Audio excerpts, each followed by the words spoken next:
I learned a lot. I knew a lot, but for some reason, I'm like, are people gonna want to buy my food though? You know, am I good enough? I think that was my main thing. The imposter syndrome of like feeling like I don't need to be in this place yet. I'm not ready. Right. And for years, which I regret, for years, I kept telling myself that I'm not ready yet. I'm not ready yet. I'm not ready yet. Like to put myself out there publicly or let it be known that I'm cooking as a profession for years.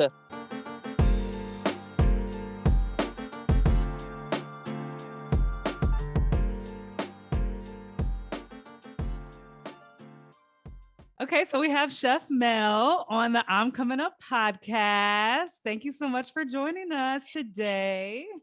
Thank you for having me. I'm excited. I'm so excited too. I have so many questions that I want to ask you. But I also wanted to know if you remember how we met originally. I don't think you do. So I just kind of wanted to bring I do. You do? How? Because I have a good memory. Oh, okay. To a certain extent. Okay, same. I have like a I choose when I want to remember things sometimes. That's not good. Okay, we'll edit that out. Keisha brought you to my Soul Sunday. Yes. Which was her birthday. So we celebrated her birthday at my Soul Sunday. I remember. You know what's so funny? I thought it was your birthday. It was Keisha's birthday. It was Keisha's birthday. Okay, which is why I went and her friend Lindsay went. You know, it's funny. My memory of it is Keisha hits me up and she's like, so you got to come to this, I guess it was called Soul Sunday. And I was like, okay, who is this person? It's like, I'm eating someone's food. And she's like, just come, it'll be fine. And I go, okay. So I walk in and then I'm like, well, whoever this person is, they have a lot of friends. That was my first thought. I was like, damn, they got a lot of friends. A lot of Black friends. I was like, this is lit. This is lit. And so I go in the kitchen and I'm like, damn, this food look good. And I'm focused on the food. And then I hear, hi, hello. And I turn around and it's you, but I didn't know who. I never saw a visual of who the person was. And then you go, hi, I'm the person that cooked. This is my event. I say, oh.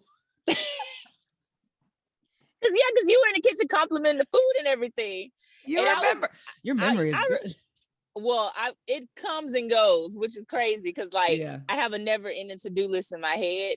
And randomly things on that list comes to me. But like, I remember encounters.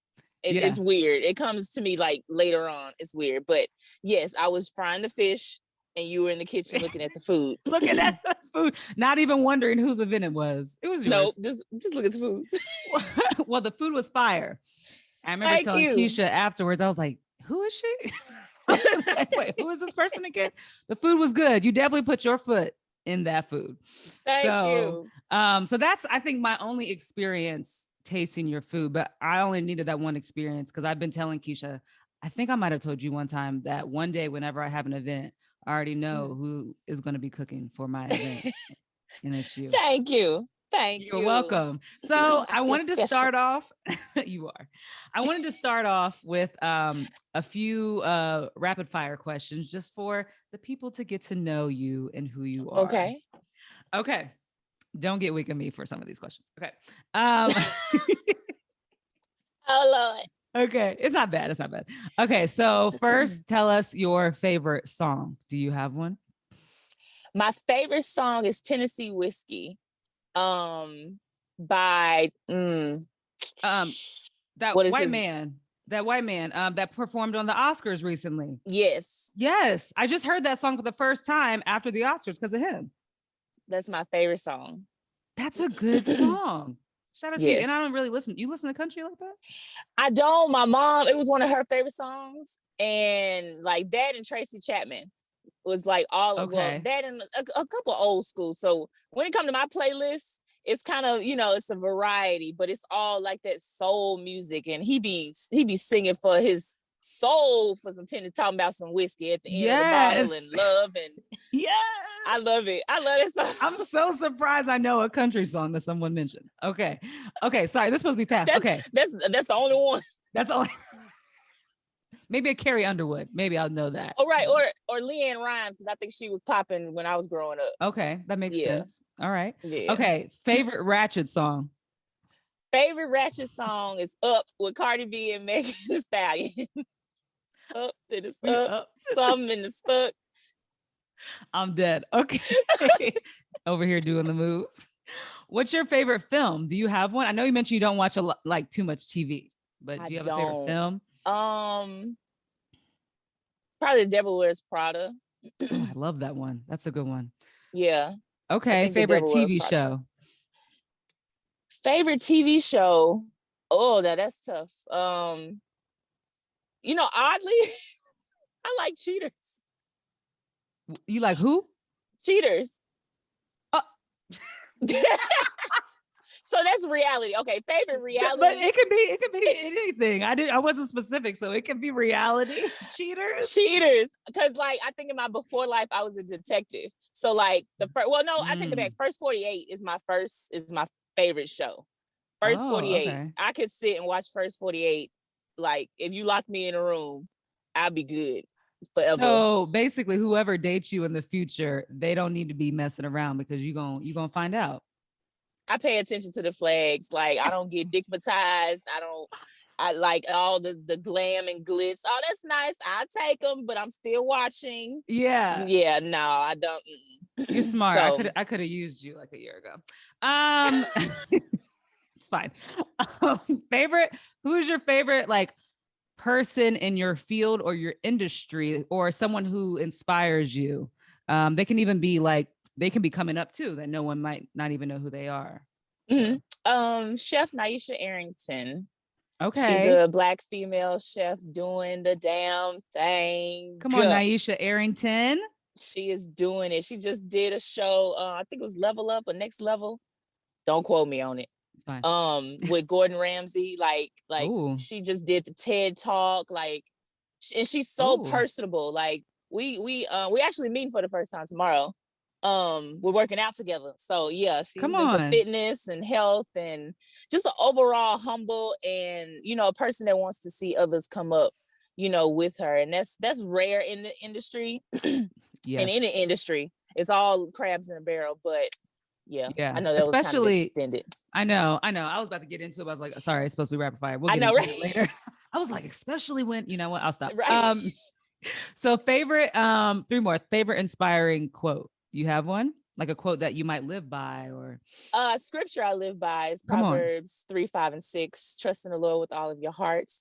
Do not lean on your own understanding. Yes. In all of your ways, acknowledge him and he will direct your path. Come on. I live by it. I live by it. I love it. I was about to go into it again. You know, we'll get there. Right. I gotta learn too. Okay. Favorite food. Just easy. My favorite. Look, it's a real close chicken and seafood. But if I could eat something for the rest of my life, it would be crab legs. I think I love crab legs more. The older it used to be chicken, but the older I get, crab legs, I'd be a crab leg cracking girl. Yep. Yes. All of it. Yes. I got my scissors. I got my little tiny fork. Like, yeah. I love that. That's my favorite food is seafood, but it's not about me. It's about you. Okay. So last one, favorite food to cook. Favorite food to cook would be soul food, if that's the style. Yeah. Anything cultural wise, like, cause I'm here. I go elaborating again. Soul food. Okay, you can keep going to the last question. Okay. I'm always curious about, you know, different cultural cuisines and like what they consider soul food in their culture. Mm-hmm. I love that, you know, because I obviously was Soul Sunday. I love feeding the soul. That's my whole thing. Bringing people back to the dinner table and feeding the soul. So soul food, whatever culture, because I'm always learning, you know. Yeah. So whatever culture I'm, you know, going with that day, or whatever the menu is curated to be, then it's going to be soul food, whether it's Korean soul food, Jamaican soul food. Oh, okay. I'm not Indian gonna soul lie. food. When I think of soul food, I just think of like Black American soul food. I guess Right. That's all I know. But It's, yeah, I mean, majority, but like each culture has what they consider comfort food, you know, for like comfort food. Yeah, yeah. gatherings or celebrations or, you know, Okay. repasts, you know, they Yeah. have those key dishes that will be on the table for those kind of gatherings, which I Okay. feel like is definitely similar to soul food, because normally when we have soul food, it's around gatherings. You know, Yes. it's family gatherings, friend gatherings. So it's the Yes. same with other cultures. You know, they have their unique and specific, you know, dishes that they always make That for makes family sense. Comfort gatherings. food. Yeah, yeah, yeah. Mm-hmm. Okay, that's real. You know, that goes into actually what I was going to ask you is how you got into like cooking. You said soul food, you like cooking it. Was that like the first meal you started cooking when you were younger, or? I was 13, and the first thing I learned how to make was some sesame. My mom taught me how to make sesame seed baked chicken wings. Like, Okay, that's yes, specific. because you know, I haven't made that in a long time. I'm gonna make that. I'm gonna make that. But anywho, it's like it's basically you just season it real good, and then you just top it off with, you know, well, at the end you fold the little wing tip under. I feel like people don't do that anymore. You take the chicken wing and you fold it, you know, you fold it under. I need to preface that I actually my friends make fun of me because I do not cook. So I'm you know, when you're describing it to me, I'm gonna try my best to visualize. Keep going. I'm sure Okay, my so listeners do cook. you got the drummet, and then you got the Yes. flat and the wing tip. You take Oh, the yes, wing, yes, yeah. you take the wing tip and fold it back underneath the drummet part, and it Mm. sticks like, well, it kind of holds in place. So it's kind of like it turns out to be a triangle almost. Oh, yeah, yeah, yeah, yeah. I've seen that. Yeah. Yeah. Okay, so that was So the first one. Okay. that was the first thing that I learned how to make. And it's really odd because I didn't, at that time, I enjoyed doing it. I enjoyed cooking, similar to like my Soul Sundays, before Mm. I circled back and was like, okay, this is what my purpose is. Because I feel like some people know what their purpose is, some people don't. I am the ones that didn't know. Mm-hmm. Like I went to college and I just picked something because I didn't know what I wanted to Oh, do. okay. That's what I was going to ask too. Like, how did you? Okay, so then you were in college, and how did you decide that you were going to be like a professional chef? You're professional, right? I consider you professional. Yeah, Yes, yes. Thank private you. Thank chef is you. professional. Yeah. Right. Yeah. Yes. So what? So then you were in college. What were you majoring in then? Mass communications with a PR focus, and a minor in marketing. That's why your social media is fire. Okay, mass communications makes sense. You be making the videos, girl. look, that's all new to me too, as we'll probably get to in conversation. Yeah. Like ever since the top of the year, since our manifestation, you know, it has just took off in a direction that like I can only just say is, well, this is aligned with God, because half of this stuff I love that. Yeah, we'll get there. We'll get there. Yeah, which but I love that for you. I remember when we did that. I will never forget. I love that moment when we all manifested together, and I'm trying to stick with it, which I'm doing a good job. I mean, here I am. Obviously, right. I was gonna say, what you mean trying? I'm doing it. Exactly. Okay, so what motivated you to move? You're from Memphis, right? Yeah. Okay, what motivated you to move from Memphis then? It ain't nothing in Memphis but getting fat, getting pregnant, and crime. That's okay. Like, I'm not saying that that's the only thing that Memphis offers, because Memphis is a good city. That is my city. I will always rep Memphis to the day I die. But when it comes to opportunity and money being poured into the city, I think the last major thing that we got was like the FedEx Forum, which was like our biggest thing, you know, for the Grizzlies to play in and stuff like that. And I always knew that I was destined for greatness. My mom instilled it in me. I felt it. I was always the curious person. I never watched TV and was like, oh, I wish that could happen for me. You know, I'm the type of person, I'm gonna go out and I'm gonna try to get it for me, if that's, you know, God willing. So I just took a leap of faith.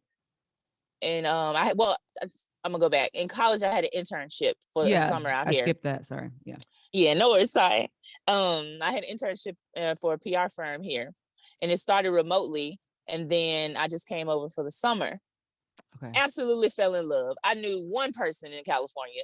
Yeah. And I was like, yeah, this is where I'm coming. Okay. This is where I'm coming. So when I graduated, I told my mom, and my mom was like, well, we coming too. Like, what do you mean? Like moving you there, or like moving? Do they live out here? Well, we moved to the Bay Area first. Oh, okay. So we were in the Bay Area for like a year and a half. And then my mom got diagnosed with cancer after that year and a half. Shoot. And she passed like 4 or 5 months later. Okay. So is that how you connect with cooking then? In a certain way, yes. Okay. She enjoyed cooking. Again, like I kind of like just cook and not think about it, kind of thing. But I feel like it's all channeled to me growing up. Because, I feel like in the human body, our nervous system and how we react to certain things are in reaction to us growing up. So it's kind of like bits and pieces kind of come back to me of us cooking. And I loved, her cooking. And when it was like me trying to figure out what my purpose was, I was like, they always say it's the thing that you love to do, whether you get paid or not. And I would do Soul Sundays at least once a month because I love feeding people. Like I don't even have to get a plate. For me to feed people and to see the joy and the comfort and the, giving hugs from the inside out, like that brings me joy. And I know I'm really good at it. So I was like, this is it. This is what I'm gonna do. And I got my confirmation because like I was slowly releasing some of her stuff. But I found a box and it had her old cookbooks and recipes and stuff like that. And I found that like within the same week when I was trying to figure out, I wouldn't say a midlife crisis, but I was at that point of where I knew PR wasn't it. I knew TV and film wasn't, it in that capacity. And I was like, yeah, I need to figure out what it is that I need to be doing. And that's when I found her books and recipes and stuff like that. And I was like, this is it. So I was like, I ain't going back to another 4-year institution. No, Sally Mae ain't finna see me no more. So I had signed up for a fast-paced program in Culver City, New School of Cooking in Culver City. Oh, okay. So it was like, I think it was like 27 weeks or something like that, 1 day a week. Okay. What does that mean for a fast pace? You get like a certificate or something at the end, or like you get a certificate, but unlike an institution, which is normally like a 2-year institution for culinary school, between 2 and 4, depending on where you go, versus spending like a whole week on knife skills and stocks and vegetables and stuff like that, you spend 1 day. Okay. Yeah. Wow. So, but I'm a visual learner. Yeah, literally. So I'm a visual learner. So once I see it and I can get in there and do it, because my brain works in a very creative way. I'm not even gonna say it's weird. It's very creative. My brain works backwards almost. Okay. So kind of like when I'm cooking and I'm plating, I know how I'm gonna plate it, and then I break apart the components of how I'm gonna build it, and then I'm gonna pick out the plate. Oh, okay. Interesting. So you can visualize what the setting is going to look like. I love that. I mean, from A to Z. Yeah. I mean, that's a part of being a chef, I feel, is also the presentation of it. Cause you have to present it to look good, right? Right. Yeah. Cause you eat with your eyes first. I never heard that. I like that. Yes.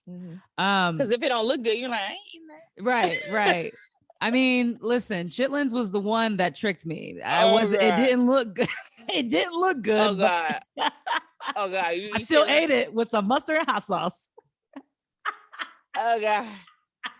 I'm talking about chitlins to a chef. Okay. Did you ever clean them? No. My aunt made me clean them. That was when the whole house smelled like stank feet. Stank booty. Oh God. That nothing about that makes me want to be like, ooh, give me a plate. Like I'm smelling like, no. Yeah. I think back and I'm like, I can't believe I cleaned that and I literally ate it. It stank. But yes, you do. But most of the time, yes, you eat with your eyes. I can't do it. I won't eat. I eat menudo because I was introduced to menudo when I moved out here. What's that?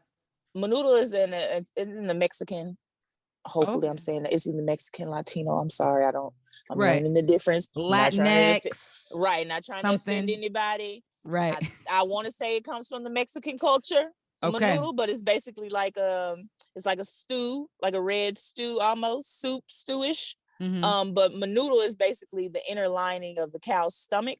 So it's kind of like a fatty piece that's, cut up in little pieces. It's called menudo. Okay, nice. It's bomb. Listen, I feel like every culture has something like that's a little out there that they eat, so it's fine. Yep. So what kind of food do you normally cook for your clients? It depends on what they want for the day. It could be healthy, healthy stuff, which I'll of course go on the salmon, route. I love like yellowtail collar, some vegetables and rice and stuff like that. But if they want to get bougie, then I'm doing like the honey jack glazed lamb chops and, some filet with like a lobster, cream sauce and some crab, some Brussels sprouts, some potato and cauliflower puree. That sounds good. All that good stuff. So, and just so people know, so you also cook vegan, right? Because you post like vegan stuff. Okay. Yeah. So I'm sorry. Go ahead. No, keep going. Oh, I'm educating myself now on the vegan and plant-based diet as well as the alkaline vegan diet. I didn't know there was a thing called alkaline vegan. Okay. Yeah, it's like Dr. Sebi's kind of diet almost. So it's kind of, it's really strict on, the certain foods, anything that's like man-made, you don't really eat certain oils, certain seasonings, certain fruits, and stuff like that. It's LA. So, I feel like that's a good thing to learn how to cook. So you can cook for a wide variety of clients. Yeah. That makes sense. Okay. So wait, I feel like I'm fast forwarding. Let me go back. So you decide, okay, so you're in culinary school. You decide, okay, I want to be, or the fast paced classes. You decide, okay, I want to be a chef. I guess at what point do chefs like say, okay, I did this class. Like, what was your next move? Were you like serving food to people on the side and just starting to get paid for it? Were you working for a company? Or like, how does that work? You kind of go into being like a prep cook kind of thing. So I was working for a culinary staffing service that would like send me out to like people that needed help, whether it was restaurants, whether it was catering, or whether it was like mom and pop type places. So I was doing that as well as like testing recipes and stuff and selling plates, like selling plates out the trunk kind of thing. In addition to it, but for so long, I let the spirit of fear take over me for a very long time. Oh, can we talk about that?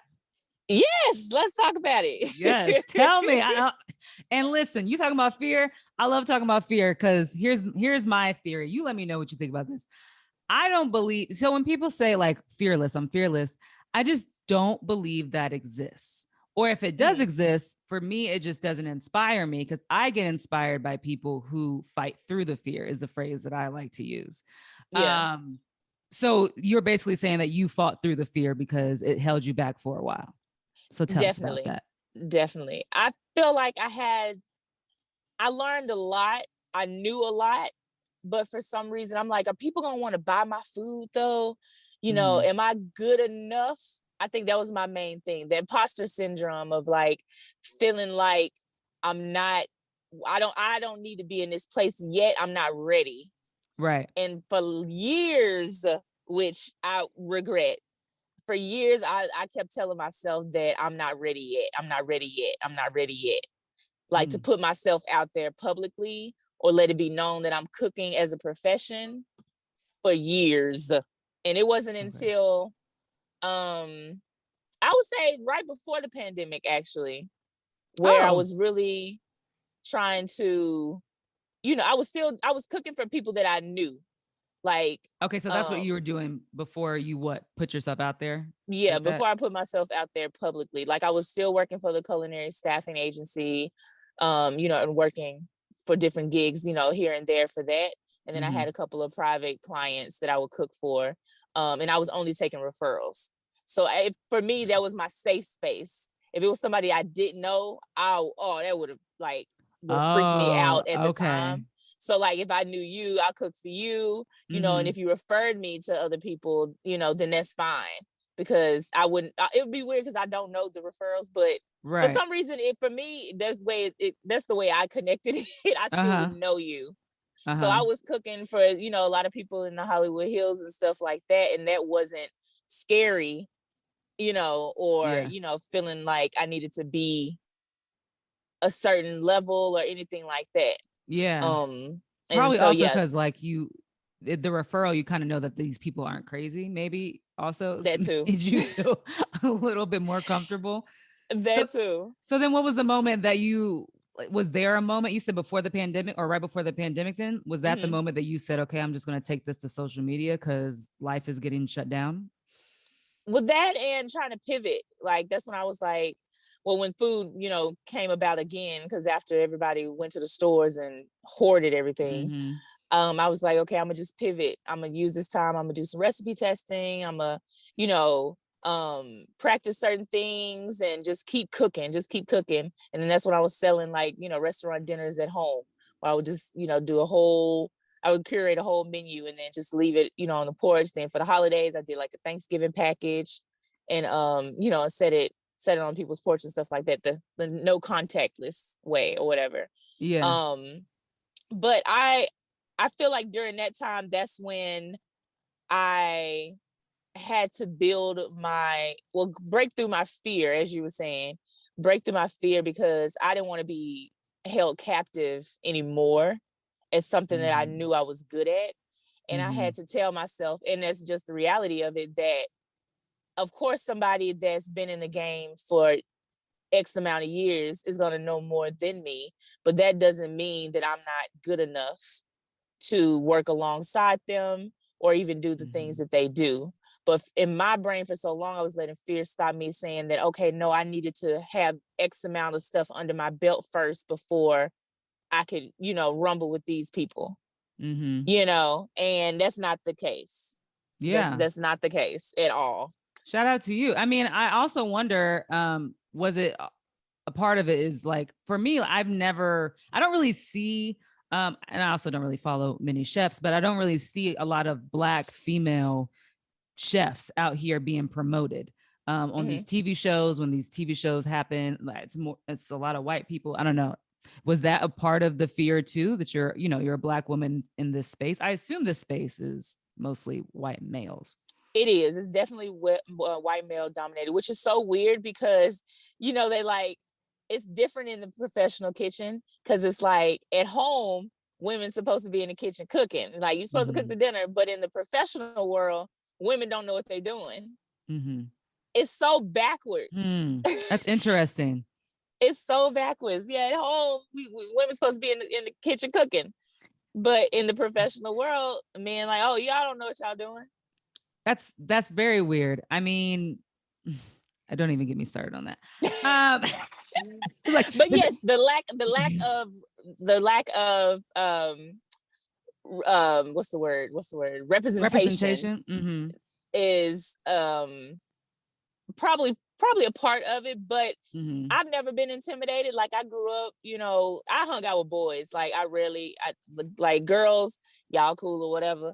But I can see that. I can see that in you.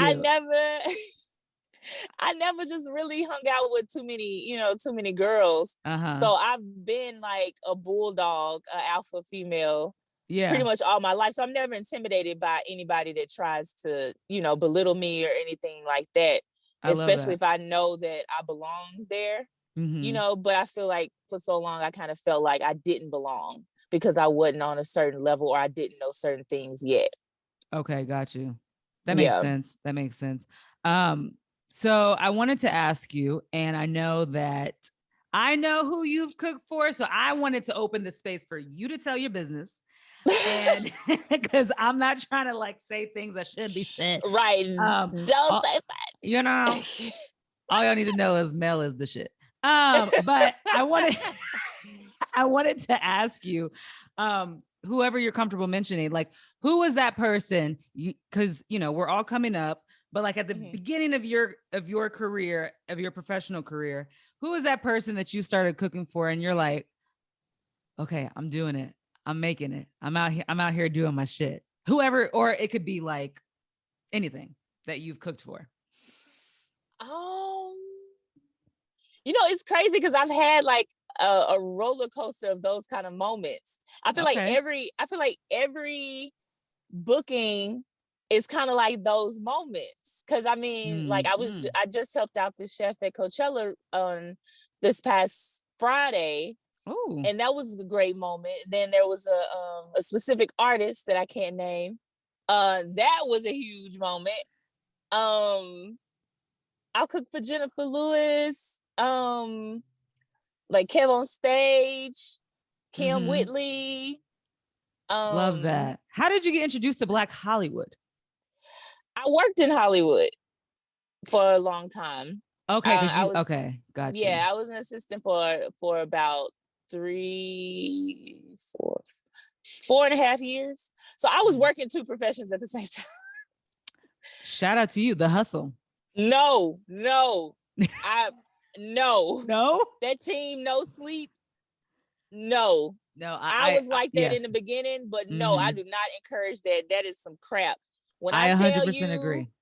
Yeah. And that's why I'm so into health and fitness right now. It's many reasons of why I started my health and fitness journey. Oh, girl, but we're gonna get to that. But like I had plantar fasciitis from not wearing great shoes. That's where basically the nerves in your feet, feel like you're stepping on needles because you're not wearing supportive shoes. And my arch fell. So my arch is now completely failed. I was a 10, I'm now a 10 and a half because I no longer have an arch. And I also had grown a huge watermelon size stress knot in my left, which I feel like it's probably like this big now. Maybe lime size. But it took me a long time to get that worked out because I was team no sleep.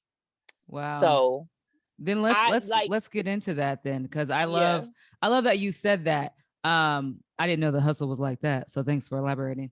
Because I was like, yes, hustle. But no, I agree. I had a whole anxiety attack, and for me to wake up and realize I was doing the most. I was doing too much. I wasn't even calling off work enough. I was doing whatever my bosses wanted me to. So then let's talk about, because I love talking about mental health. That is my thing. I love therapy. And if therapy is not your thing, that's fine too. So I'm wondering, like, what's something that you've learned that helped you realize like you need to take care of your mental health? Was it the foot incident? Well, I always say you never can pour from an empty cup. Like you can't be your best self if you're not your best self. Yeah. And it was all of that. Like I felt horrible. I wasn't eating right. And like during the pandemic was a test for me. I actually did a test because during the pandemic, I know I'm jumping all over the place. The Ivy League schools were giving away free courses. I don't know, like I was spreading the word about it, but they were giving out free courses. Wow. So I took 3 during the pandemic. So when I would do well on a test or something like that, I would reward myself with food. No, bad decision. I gained 55 pounds during the pandemic, but I did a test basically eating certain foods. Like, I wouldn't say trashy foods, but kind of a combination of eating out and trashy food versus eating clean. And for me, I wouldn't say that I've struggled with mentalness. I know that I had a lot of trauma that I'm healing from. I'm in therapy, that I'm healing from. And I'm now aware of my triggers, as well as certain things that I need to distance myself from, certain things that I don't need to listen to, certain things I don't need to watch. To keep me on a straight and narrow.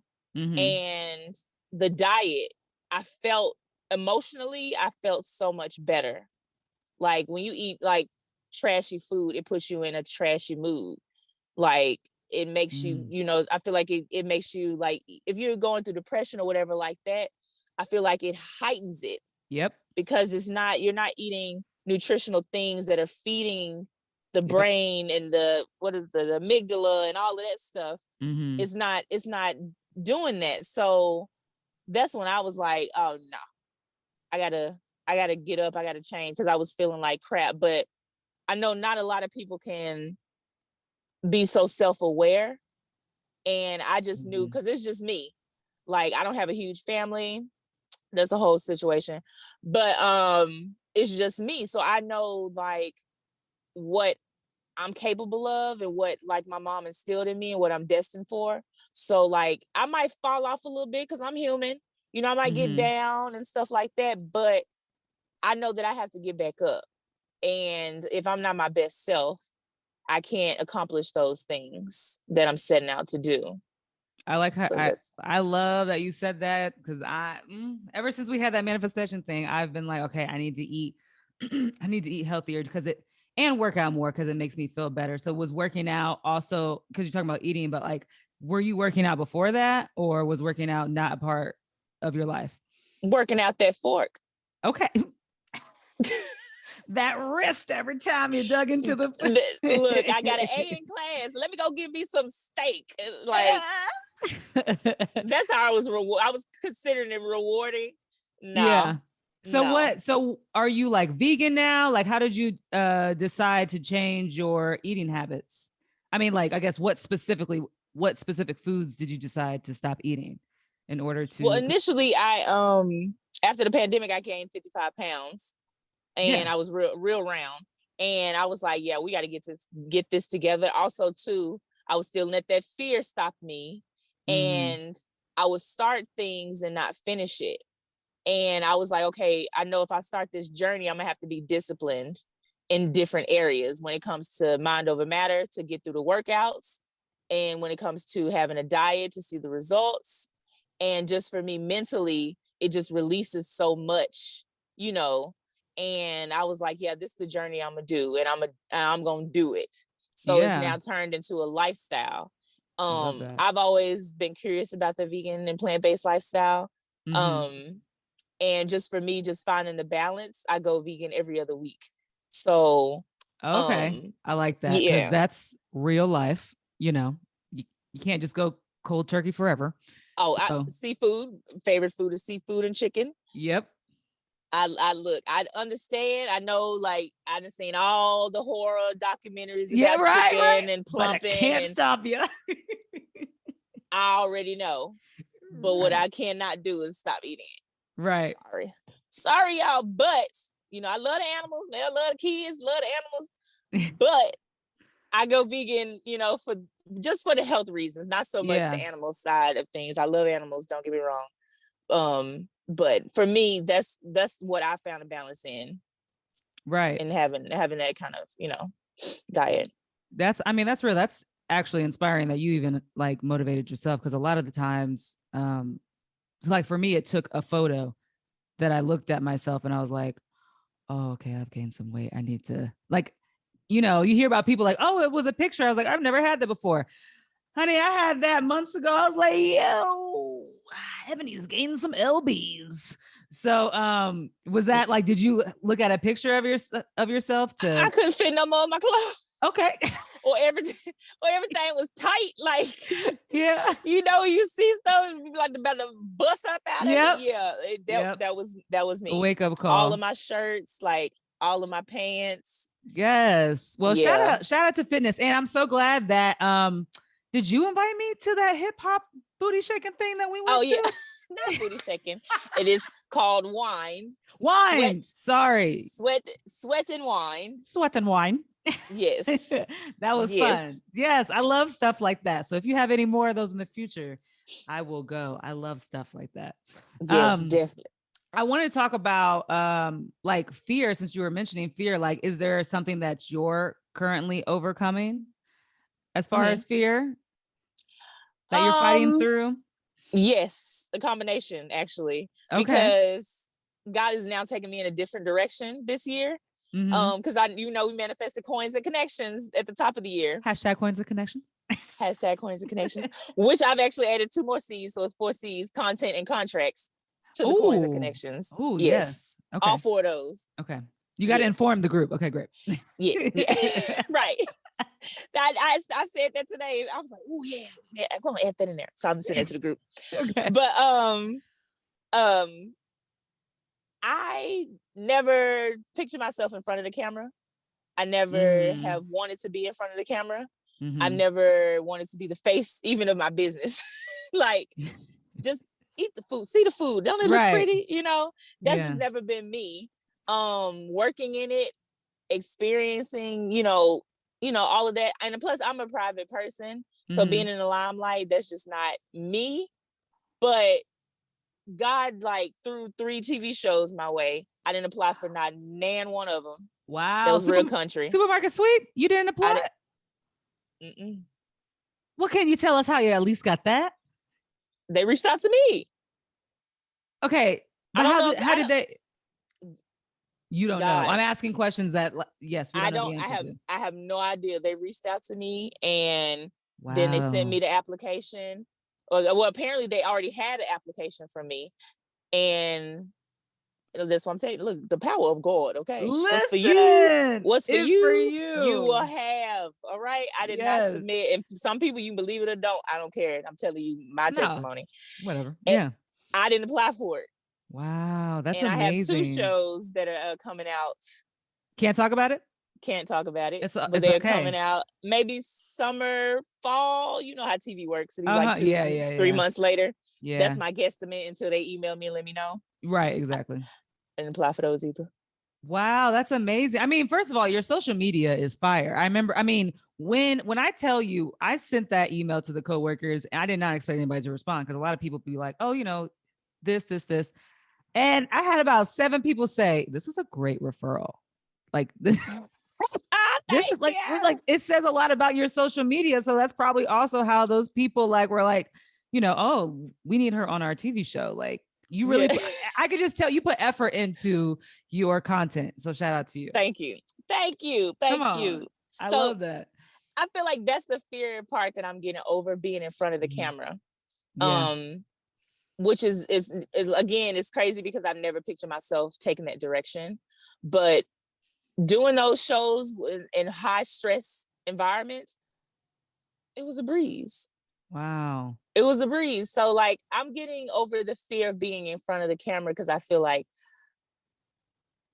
everybody's gonna see me. Right. But I like when people say that, though, because it makes them I don't know, humble in a sense. Like, you're not doing it for the flashiness of things. So. Oh yeah, definitely not. Because I ain't never pictured myself doing this. And even then it's weird. How social media, they have the phone. I'm not the person with the phone in my face recording my every step, or, oh my God, y'all look at this. That's never been me. Yeah. So I feel like getting over the fear of that in connection with the imposter syndrome, and really just setting in the moments and knowing that I deserve to be there. Wow. I think that's the main thing. Stop self-sabotaging, thinking, okay, I don't think I'm good enough, or I don't think I'm ready yet, and getting scared or anything like that, and talking myself out of it. And, and it's like, I'm gonna do it. And if I fail, it's okay. Cause that was my whole thing. I didn't want to fail. I never want to be embarrassed, and I never want to fail, which is why I almost talked myself out of both of those shows. Right. But how do you feel now that you did them? How do you feel? More confident? Amazing.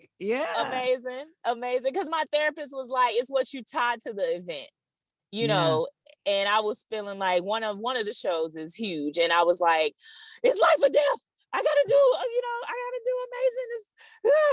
But that one, I'm gonna probably have a viewing party.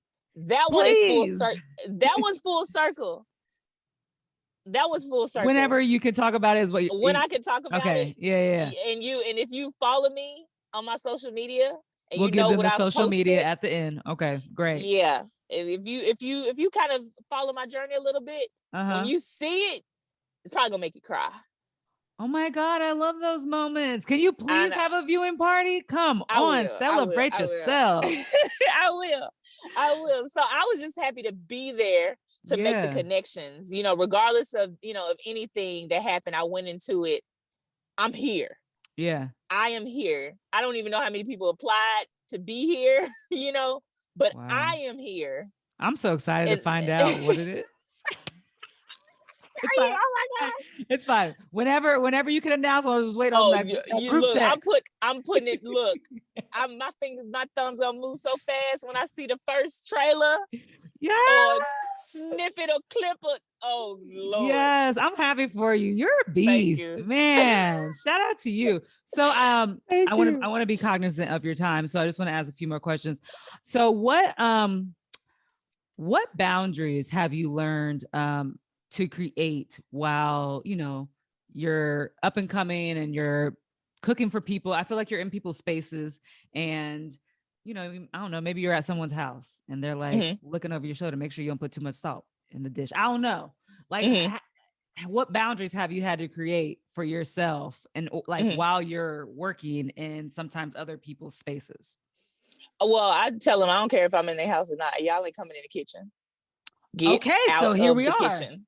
Get out of the kitchen. No one's allowed in the kitchen, even when it's guests. Because I don't say it in a rude way. Like I'm Southern, so y'all better get out this kitchen. Kind of way. It's not like, can y'all get out the kitchen? It's the way you say it.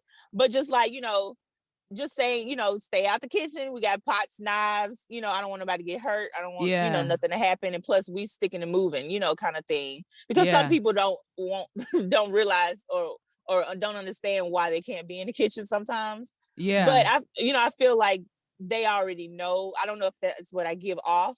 Like they'll come and, and talk, but they'll kind of stay, Let you do your thing. Yeah. So, I feel like that's creating that boundary, but also too, when it comes to like personal clients, creating the boundary of time and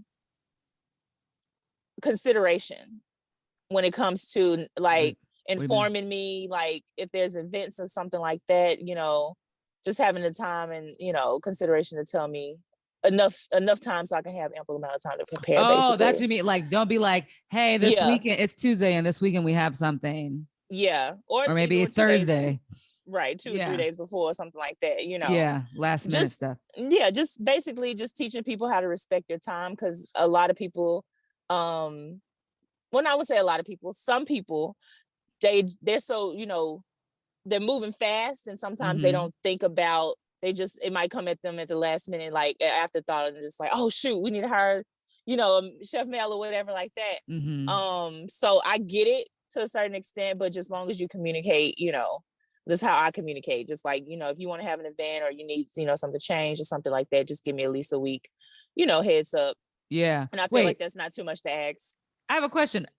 I got to go back to stay out the kitchen because that's such a Black thing too. It is that I've heard growing up. But see, they shouldn't have told me that because now I don't even want to be in the kitchen, but that's my problem. I gotta learn how to cook. Anyways, so do you tell them that like in an email or are you saying in the moment you set your boundary, or do you like have that in like your email, like, hey, I'm going to be cooking for you. Please make sure you do this.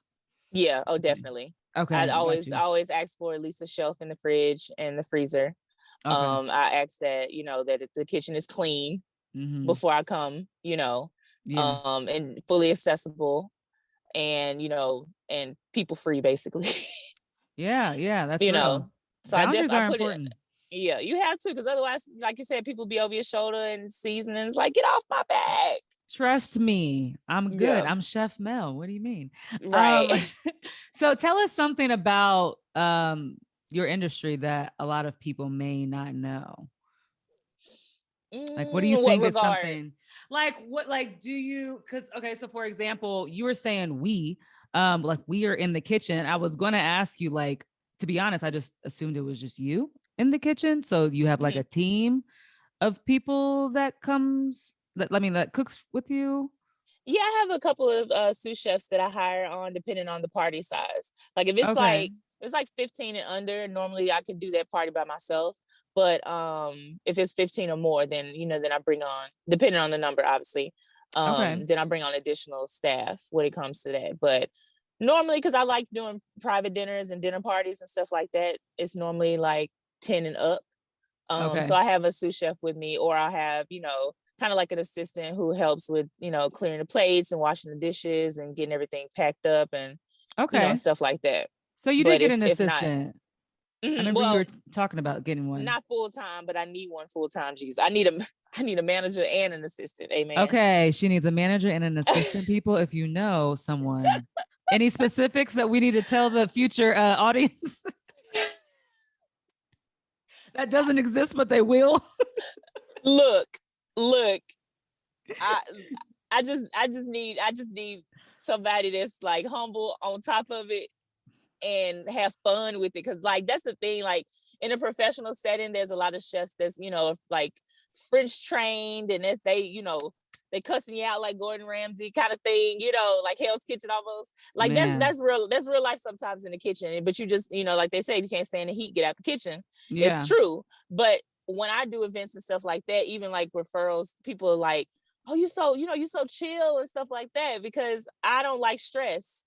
I can handle stress, i.e. this show. Not this show. No, yeah, I know. Yeah. I can handle it, but do I want it? No, not if I can just, add an extra hour to have a little more, go through time, like we can run through the menu kind of thing, or preparation. And I have a good playlist. I can't cook without music. That's a great point. Actually, because if it was silent, that'd be awkward. And it sets the mood. I love that. Yes. So then what is your go-to song or playlist? Playlist, Peter Collins, or a little jazz. Yeah. Is that what kind of music is that? I haven't heard of him.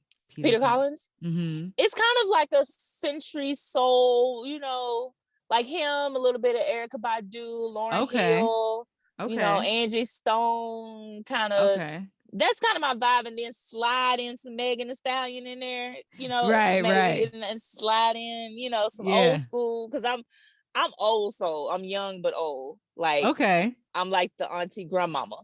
Like grandmama. Yeah, see, I'm country. I know country. I heard the country in the grandmama. with the record player. Like little Al Green, That's me. I have a wide range, which is crazy because all of my content videos, like I'm really particular on the song that I pick to go with my videos. Oh my God, your songs are so good. Thank you. That's what people been saying. They like, the food look good, but your playlist, can you send me your playlist? I swear, that's so great that people have said that too, because I thought that. So I live alone. I'm talking to myself thinking like, damn, that's a good song. I'm like, what? So good for you, girl. It's all connected. Thank you. All makes sense. All right. Yep. There you Music go. and food goes hand in hand. I love that. It does. So, 2 more questions. What advice do you have for someone who wants to be a private chef, someone who might be doubting themselves, like you say you were, and need to fight through the fear? Like, what advice do you have for them if they're like, I don't even know where to start, but I know I'm good at cooking? Mm-hmm. What advice would you give them? Whether you want to be a personal chef or a private chef, or in a restaurant, or in a restaurant, I feel like practice makes perfect. That's cliche, but it's really true. Mm-hmm. There's so many resources that you can, even YouTube itself is like a culinary school. Even if you can't afford to go to culinary school, watch YouTube and practice it, and then once you get the hang of it, then you turn it into, make it your own. But just constantly like getting out there to certain food festivals, getting to farmers markets, talking to different farmers, know your ingredients. I feel like when you work in food, you need to know your ingredients because you need to know what's in season, in the dishes that you're making. But I feel like don't get inside your head. I think that's the thing that I did the most, and feeling like I needed to be perfect in order to do it. Because you're always going to be learning. You're always going to be a student. Well, you should have the mindset to always be a student. So you're always going to, keep learning. You're going to fail, but get up and do it again. You know what I mean? It's not the end of the world. No one's perfect. And it was crazy because I was just watching this live of this other chef, and he worked at a Michelin star restaurant, and he's like, I'm not perfect. That was his first word. He's like, I'm not perfect. I'm still learning, but I have the drive to want to be better, to be a better cook, to do better. And he said, just keep doing it. You just got to keep doing it. Yeah. You can't let your fear hold you back. I was watching, Viola Davis has like an interview with Oprah that's on Netflix. Highly recommend. It just came out, I think, like yesterday. And she was saying, I wrote it down because it's like, it was so inspiring. She was saying, I guess she was telling a story about how she was little, and then the teacher asked, like, who wants to be an actress? And they had their hands raised. And when the teacher kept saying, well, this is going to happen, you're going to fail, you're going to fail, you're going to fail. And she was the only one left in the class with her hands still raised, that she still wanted to do it.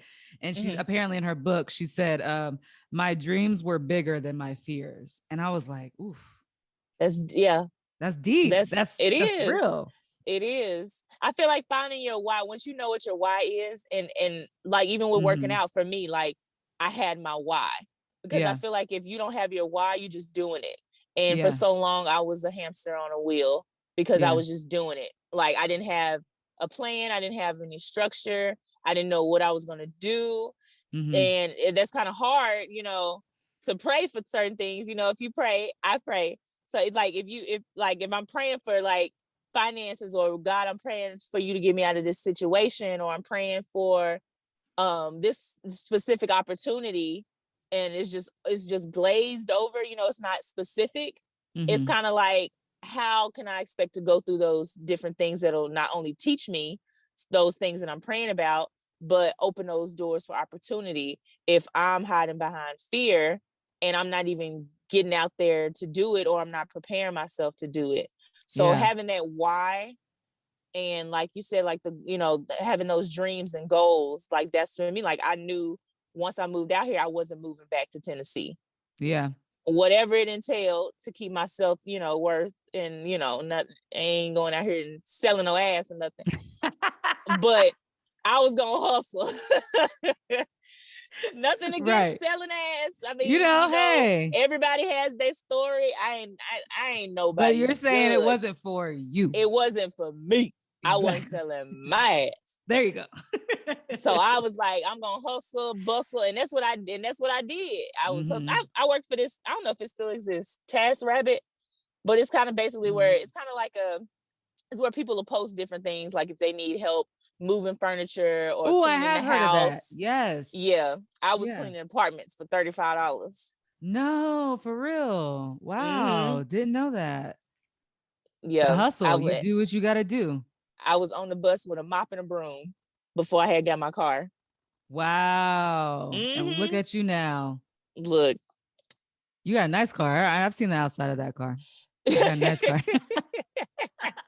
Thank you. Look at me telling you business. No, it's fine. My last question is, like, what is a goal that you'd like to share that you're working towards, like in the next year, that you're comfortable sharing with other people, is like a goal that you're working towards for your next level that you see yourself at? You know, that's the interesting part, and I'm sitting in it in the moment as all of these, you know, opportunities have come about, and me doing content now and really like enjoying it and seeing myself more so in front of the lens now. A goal of mine is working on leaving my legacy right now, and that's definitely doing my Soul Sundays on a larger scale. I would love to do that, still keeping it personable, and, you know, which, you know, when you open it to the public, you gotta have that policy. You never know. Yeah. You gotta have that policy. So by purchasing, you know, or signing up, you agree to these policies, or somebody gonna come tap you on your shoulder and be like, Chef Mel needs you to leave. Right. You need to exit, and you're gonna have a bodyguard. Exit. Yeah. Yes. But I don't want to limit that experience. I feel like that, like, so many people have told me that have attended, you know, my Soul Sundays, especially when they bring other people, and I know the impact that it could have on people. So I definitely want to do that for sure. And if it leads to something else, then we'll see. It will. So, I remember that Soul Sunday. That was so fun. That was it. And I mean, the food was fire, but like your people, like the people that was there was like cool as hell. Didn't know any of them, but like everyone was cool. So thank you. Shout out to you. I also am personally manifesting that you are, it's going to sound weird, but I have a feeling that you're going to be the head chef for what's that? What's it? This is the Rock Nation brunch that people be going. I said that I want to do that the Grammys weekend. You did? I said that. I said if I'm not attending and toasting with Diddy, then I'm cooking for it. I said it. Oh my God, I love that. I was thinking, I was have like, it this year. Because of COVID. I think probably because of COVID. It's did happening. They even have the Grammys this year? When is the Grammy? Look, they had the Grammys. Because the Doja Cat won. Yeah. Oh, yeah. That's right. But I don't know if he had his brunch. I didn't see no toast or nothing this year. Yeah, normally you see on social media. That's true. Exactly. Because everybody and their mama be trying to get to that thing. Everybody who's anybody, that's mostly Black people, right? Yeah. So you're going to tell us one day, whenever you're allowed to announce it, you're going to be like, guess what, y'all? I'm at the Rock Nation brunch. You're going to tell us when you're there. You're just going to FaceTime and be like, I'm here. Look, next year I'm gonna be there. Next year, there we go. I'm putting the necessary things in place. Yeah. Right now. So, and it's only April. I love it. May, but yeah. Because now I'm in the mentality now that I'm no longer fearful. I'm not afraid to fail anymore. Yeah. I'm not afraid. If it doesn't work out, okay, fine. Then we'll, it either wasn't for me. Or which I'm not afraid of, because I feel like some people are afraid of that. So that would be part of my advice too. Being afraid that if an opportunity doesn't fall through, it doesn't come about, that it has something to do with you. You know, never take it personal. Things get canceled to LA. Things get canceled all the time. All the time.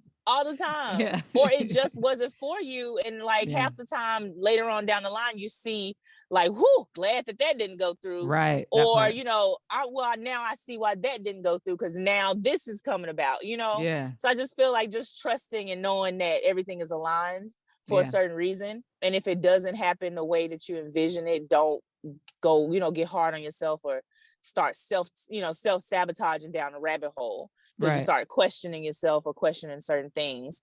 And I feel like that what I live in and the mindset I live in now is just okay, if it doesn't work out, then that wasn't for me. If I don't do perfect, that's fine. I still had the opportunity. Exactly. You know what I mean? Exactly. And I think that keeping sight on that, the opportunity, and having that exposure is a better way to look at things, and it helps you not self-sabotage. Because I used to do that. I used to self-sabotage, which then turns into fear, and then you start talking yourself out of something, and then you be mad later down the line with somebody doing something that you wanted to do, but you let fear stop you. And you live with the what if. Never want to live with that feeling. Is not fun. It's very uncomfortable. It's very uncomfortable. Even the people that you want to work with. I'm a DM. Look, I'm in the DMs for a good reason, but right. The worst you could get is a no, but you never know unless you do it. That's when I started my wings. I reached out to a bunch of influencers and celebrities, or people that I met, and I'm like, I gotta, I want to give you a plate of my food. I'm starting my business, a pop-up concept, and I would love to, get a plate to you. Majority of them reached back. Oh, that's what's up. I mean, is that how? By the way, you got on Blackish?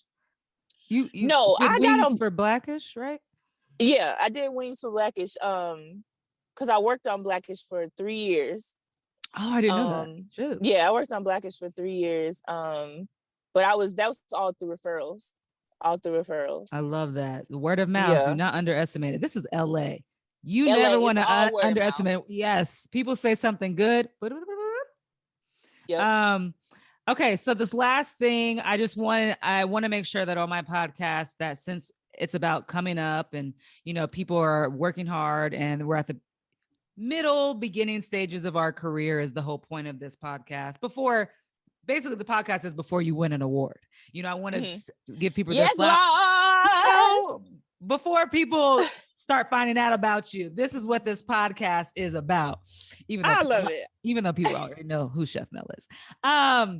I wanted to give opportunity for people in your space and in your circle that you fuck with. So is there anybody that you want to shout out that's also a chef, a person of color who you're they're coming up to and they're working hard, or sometimes maybe they'll collaborate with you on a party that you have to host and cook for?